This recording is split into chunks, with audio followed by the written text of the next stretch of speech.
উদাহরণস্বরূপ আমরা এমন একটি কাজ করছি যাতে আমার 1000 রিয়াল লাগবে, আর 1000 রিয়াল আমি একাই দিতে পারবো না, বা আপনারা কেউ একাই দিতে পারবেন না। আপনি 100 দিলেন আর সেটা যদি লুকিয়ে দেন, তাহলে অন্যরা কিন্তু ভাবে যে কেউ দেয় না, শুধু আমি।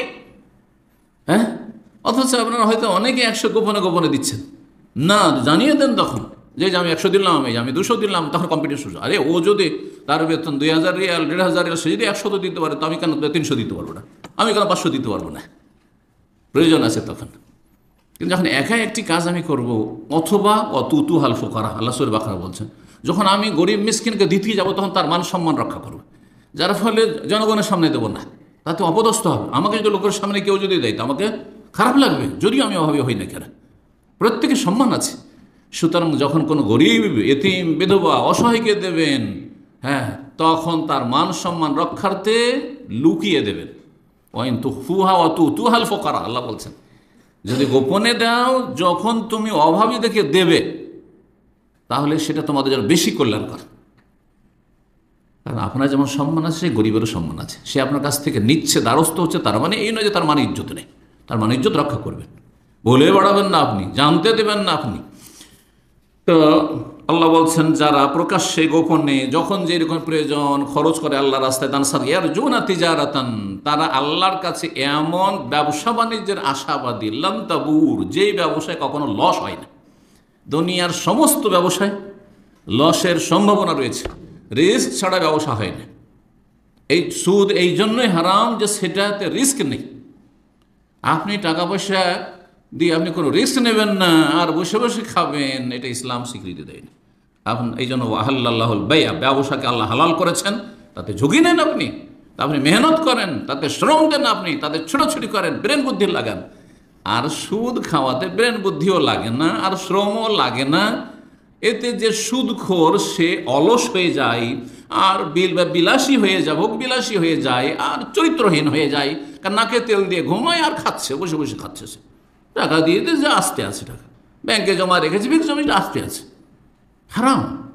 জি, ইয়ারজুনা তিজারাতান লান তাবুর, আল্লাহর সাথে কেউ তিজারত ব্যবসা করলে, এই ব্যবসা যদি করে দান খায়রাতের ব্যবসা, কোরআন তেলাওয়াতের ব্যবসা, আর কেউ নামাজ পড়ার ব্যবসা, এ আল্লাহর সাথে ব্যবসা।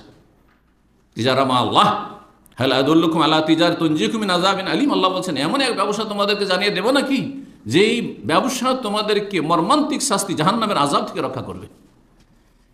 তো এই হচ্ছে লসবিহীন, ঝুঁকিবিহীন ব্যবসা আল্লাহ রাব্বুল আলামিনের সাথে দান খেরাত।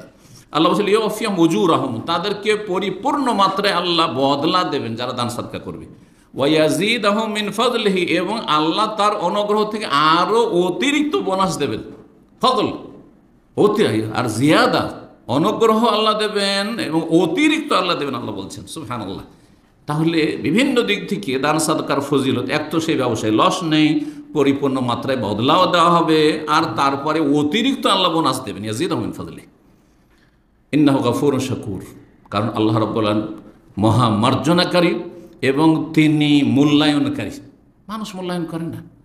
আপনি অনেক সময় যেই গরিব, অভাবী বা ছোট ভাই বোনদের দেখাশোনা করেছেন, আত্মীয় স্বজনদের, অসহায়দের দেখাশোনা করেন, কোনো মূল্যায়ন করেন না, নিমক হারাম। অনেক জায়গায় আপনি এরকম সম্মুখীন হবেন, কিন্তু তাতে আপনি পিছপা হবেন না, কারণ তাদের কাছে আশা করেননি, রবের কাছে আশা করেছেন। এখানে ইখলাস স্পষ্ট যেন ফুটে উঠে যে আমি তাদের কাছে কোনো আশা করি না। লা নুরিদু মিনকুম জাযাআ ওয়ালা শুকরা, তোমাদের কাছে আমি কোনো বদলাও চাই না যে তোমরা আমার কাজে আসবে, তোমাদের খুব দেখি সেই জন্য, আর তোমাদের উপর খরচ করি সেই জন্য। ওয়ালা শুকরা, তোমাদের কাছ থেকে কোনো থ্যাঙ্কসও চাই না, শুকরিয়াও চাই না। ইন্নামা নুতইমু লিওয়াজহিল্লাহ, আল্লাহ সন্তুষ্টির জন্য। ইখলাস থাকলে মানুষ কষ্ট পায় না।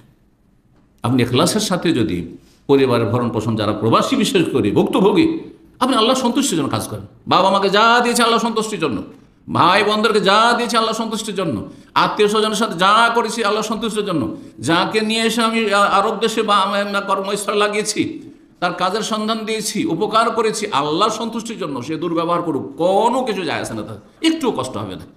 কিন্তু যত বেশি আপনি আশা করবেন তত বেশি কষ্ট পাবেন। ইখলাস না থাকলে দুনিয়াতে আযাব, আখিরাতে তো আযাব আছে, কারণ নেকি পেলেন না আপনি এত উপকার করে।